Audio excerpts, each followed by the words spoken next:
Hello, everybody. This is Roderick Waddle. Now, if you're seeing this video, it's because you decided that you want to take advantage of and be a part of Impact 200.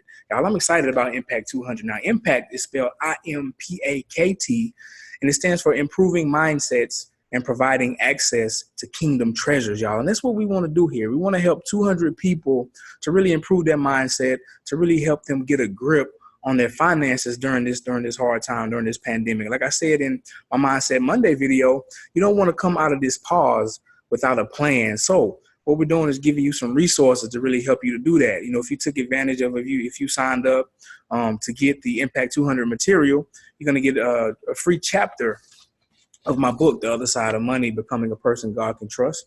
You're going to get the first chapter on mindset. I believe that mindset is foundational. That's why it's chapter 1 in the book. You're going to get chapter 1 for free. You're also going to get The Other Side of Money monthly cash flow plan. And that's what we want to talk about here. And I want to introduce to you here in this video. You know, and this video is we're really going to talk about taking authority over your money. Take authority over your money. Based on chapter 4 of my book, which is on money management and planning. Money management and planning. And that's how you take authority over your money. You take authority over it by managing it, by planning it out. Okay, telling your money what to do. Proverbs 16:1, it says, to humans belong the plans of the heart, but the proper answer of the tongue is from the Lord. So what that means is it's up to you to plan it out. It's up to you, but the how-to, you don't necessarily have to worry about the how-to. You make the plan and the Lord will give you the steps. Proverbs 16:3, it says, commit to the Lord whatever you do and he will establish your plans. Commit to the Lord whatever you do and he will establish your plans. Now, you have to have plans for him to establish, okay? You have to have plans. So that's what we're talking about, planning your finances out, taking authority over it. Proverbs 16:9, it says, in their hearts, humans plan their course, but the Lord establishes their steps, y'all. I want you to consider something. Consider how a home is built, okay? A home is first built in the mind of the builder, of the mind of the designer. The home is built first in that person's mind. And then the home is built on paper. There's a blueprint that's created. First, it starts as a conception in the mind of the designer, and then it's built on paper. There's a blueprint that's created, and then they take that blueprint and they build the home on the site.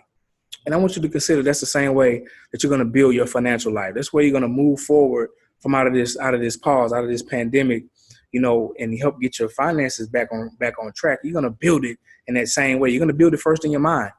This is going to cause you to have to sit down and consider. It's going to cause you to really sit down and look at things. Look at your finances. Look at the ugly picture if it's ugly. Look at the big picture of things. Look at the real picture, you know, and really see it and really visualize where you want to go. So you're going to first see it in your mind. Then you're going to, and this is what we're talking about here in this video. You're going to create a blueprint, okay? You're going to put it on paper. You're going to plan it out on paper. And then you're going to execute the plan. Just the same way that a house is built, that's the same way you're going to build your financial house, okay? You're going to build it in your mind. You're going to build it on paper, which is what we're going to talk about here.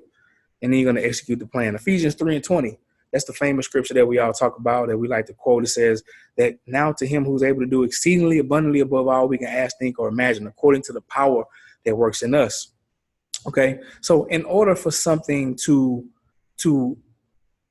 exceed or do more abundantly than something, then in order for something to exceed something, that something has to be set, right? It has to be recorded. Like, how would I ever know if I broke a record or if something was exceeded if I never recorded it, if it was never documented, right? So that's what we're going to do here, y'all. We're going to write it out. We're going to document it and give God something, to do exceedingly abundantly more than, okay? So that's why it's so important for you to have a plan, for you to have stuff documented, for you to write it down. So then you can look back at it and say, wow, you know, God took me far beyond that, you know? But if I never would have written it down, if I never would have had anything to measure it by, I never would have known that, okay? So we're going to write it out. We're going to make it clear. Habakkuk 2:2, another famous scripture, says, write the vision, make it plain upon tables that he who reads it may run, okay? And in this scenario, you're going to be the one who needs to run with it. So look, like I said, we're going to give God something to do exceedingly abundantly more than. So you're going to be shrewd. I want you to be prudent, and I want you to plan thoroughly, y'all. And with that, I want to introduce to you the Other Side of Money monthly cash flow plan. The other side of money monthly cash flow plan. Let me show you this. Let me show you this here.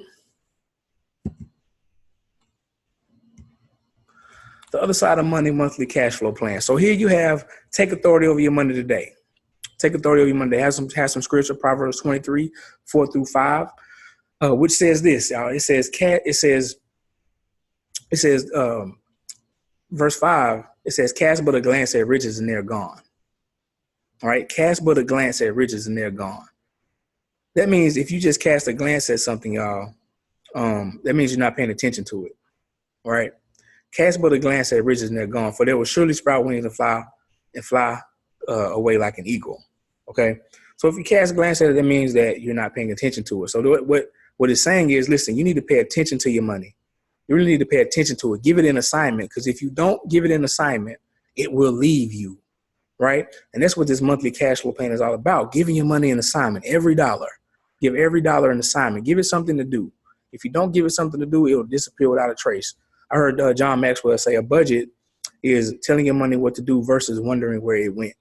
Okay. If you don't tell it what to do, it'll leave. Proverbs 27, 23-24. And also the scripture we just mentioned, Habakkuk 2:2, write the vision and make it plain, that he who reads it may run with it. And this is also based on chapter 4 of my book, The Other Side of Money. So get you a copy of the book on Amazon, order it on my website, roderickwaddle.com. Check out, chapter 4 is on money management and planning. And there's some real good principles in there that's laid out for you to be able to take authority over your finances. So let's just walk through this. So like I said, you're forced to really look at your finances. So a lot of people don't not have any idea where they are financially. That's because they never just take the time to look. So you're forced to look at it. Look at your monthly take-home pay. Okay. Look at your monthly take-home pay. You want to put what month it is here, and this is something that you want to do every month of the year. So once you get this, you want to print out 12 copies, so you have one for every month of the year. Okay. And then we start off with the different categories. You want to give first. The tithe. I talk about the tithe in chapter 3 of my book. And the offering is anything above the tithe. You want to also plan on your savings, plan on what you're going to pay yourself for the month. And then in every category, there's a total here. Okay. So we're going to go down through the categories. You have housing, how much your rent is, how much for maintenance and repairs you pay, how much your association dues and things of that nature are. The total, clothing, transportation. You want to plan out every single category, how much you're going to spend on food for that month, your utilities, your electricity, gas, water, the things that you need in order to survive, your personal care, things like child care, your hair care. Fellas, you want to budget your haircuts out. Ladies, you're getting your hair done. You know you're going to need those things done in advance. So you want to plan it out so that it fits within your budget and that you don't overextend yourself. Okay, things like education, subscriptions, organization dues, your insurances, life insurance, health insurance, so on and so forth. You want to also plan out your recreation time. You want to plan out the time that you have for vacation and entertainment. Plan out some joyful experiences for yourself, and put that within your budget. And then you have the debts that you owe. You don't want to ignore your debts. Okay, the goal is eventually for you to be completely out of debt. Because debt is a thief, y'all. I could talk about this forever and a day. Debt is a thief. It takes away your most powerful wealth building tool, which is your income. Okay, a debt is a thief. The scripture says that the rich rule over the poor, and that the borrower is slave to the lender. So if you're in debt, that means that you're working as a slave to whoever lent you the money. Okay, and until you can get those things paid off, they're going to be taking money from you. You'll be taking money out of your pocket, taking money out of your kids' mouth, taking money away from you. Okay, so you want to get that money back by attacking your debt and taking care of your debt. So you want to plan all that out, and at the end of it, you want to add up each and every category. You want to put your monthly take-home pay in this box, and all your category totals in this box, and you want to subtract them. Okay, so you can really see where you are and how much money you have left at the end of the month. Now the goal is to get this number in this box to 0. Okay. And if you don't have a 0 there, you can go back and put that money somewhere in your budget. Okay. So I made an example here, and we did an example of somebody who earns $5,000 a month. Okay. For May 2020. Okay. So out of that 5,000, the tithe comes off the top. That's 10%. That's 10% according to Malachi chapter 3, verse 10-12 in the Bible, and according to the principles of the scripture. That's something that we believe God about, the tithe. And then you want to plan out whatever your offering is going to be, anything above and beyond the tithe, any other giving that you want to do. Also saving, pay yourself something. Don't leave out of the month without having anything to show for it, right? Without paying yourself something, okay? And then you have the category total. So this person decided that the tithe is 500. They want to pay themselves 150. So the total there is 650. Just wanted to give you an example of how this looks.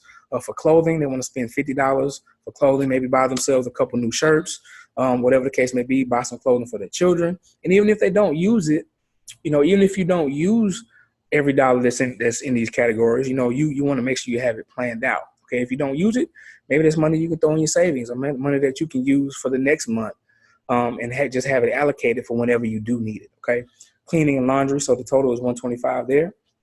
The housing, the rent, $1,200. There's going to be some maintenance and some repairs that you want to plan for, which is $100. And so the total is $1,300. You're gonna have your transportation. You're gonna have your gas. Maybe it's time for an oil change. Maybe people get oil changes every so often, as far as miles, or every 3 months or so. So you want to make sure you plan for that. Okay, have your oil change.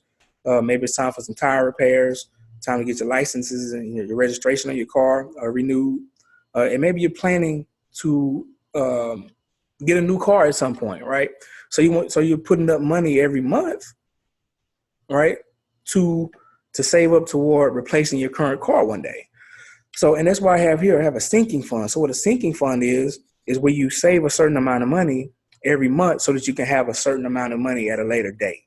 Okay. So a sinking fund, say for example, 10 months from now, I need $1,000 to replace my windshield. I don't know. Okay. So I would start today and I would just put up $100 a month for 10 months, so that I'll set up a sinking fund, put $100 a month in it, so that when 10 months came, by the time it's time for me to replace my windshield, I have the $1,000 there. Okay. So that's what a sinking fund is. So people use that to replace their cars. You see business owners use that to replace things like the roof, like on an investment property, so that 30 years from now, they'll have the money to replace the roof. So it's just something to think about when you want to save up for big expenses. Okay. You have your food, you got to eat, your groceries, your restaurants. You want to plan to eat out sometime. You want to plan for how much you're going to spend on your groceries. So that total is $390. Your utilities, you got your personal care, child care, and all those things that we went over. So you want to fill in all these categories, okay, and add them all up. Organization dues, gifts, give you an example of what it looks like, your totals, your recreation, all that. You also want to plan out here. This is very important. Plan out some pocket cash that you want to have on you for the month.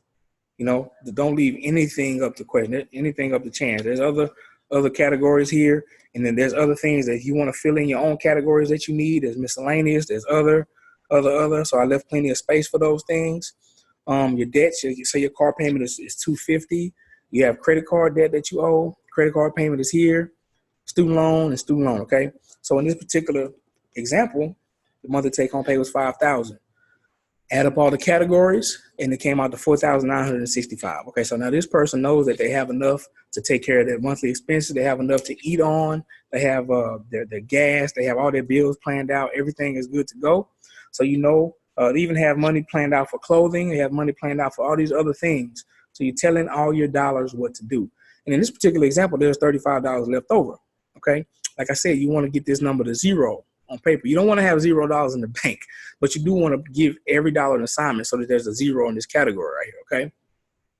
So with this one, there's $35 left over. And I said this number should equal zero, but if you have a balance left over, give it an assignment, and I suggest that you put it in your savings account.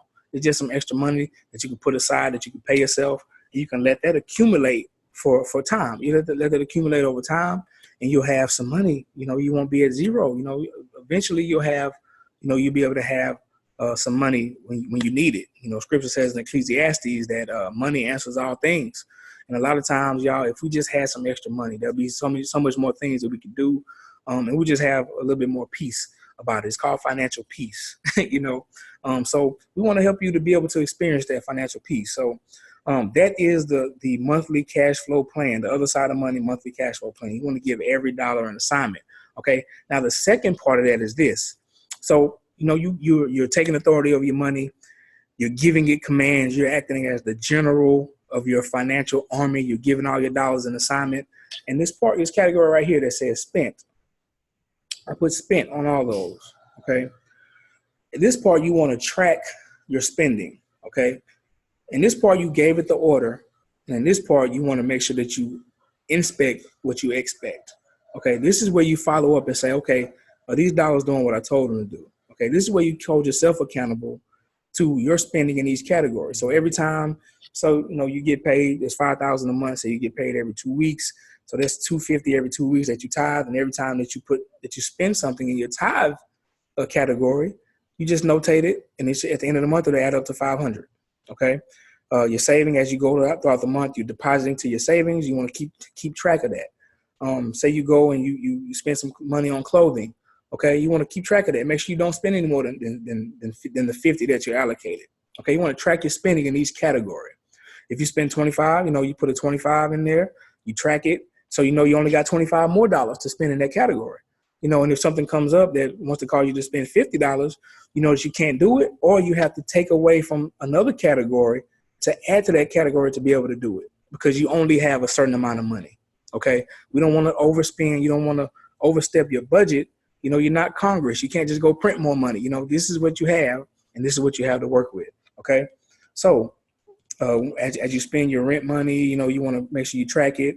Say if you only spend, say you spend $50 at a time on these maintenance and repairs, make sure you put 50 there. So, you got $50 more on maintenance and repairs.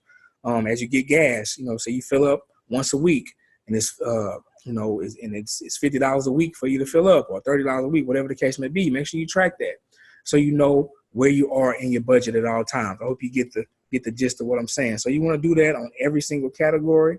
There's going to be categories that you don't spend as much on. There's going to be some that you may have to spend more on, but if you have to spend more, you want to make sure that it fits your overall budget. Okay. If childcare for that month, say you only spend $200, but for hair care, say you went over 75. So you want to you'll take the money from here and put it there, so that's just, you want to make sure that your budget is balanced. And you do that by, first of all, making a budget, planning it out, but also tracking your spending. That's the second part of it. So as you go down, you track all your spending. And that's how you make for a good financial plan every month, y'all. Make sure you're paying attention to your money.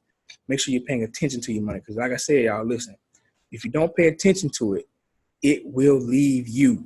And that's not what we want, y'all. So this is Roderick Waddle, just giving you some tips and advice on taking authority over your money. Listen, you can get my book, The Other Side of Money, Becoming a Person God Can Trust, on my website, roderickwaddle.com. You can also get it on amazon.com, or you can reach out to me. But listen, please take heed to this, y'all. You don't want to come out of this pause without a plan. All right. So this is Roderick Waddle, I.M.P.A.K.T 200. We're helping people improve their mindset and provide access to kingdom treasures, y'all. So take authority of your money today. Don't delay.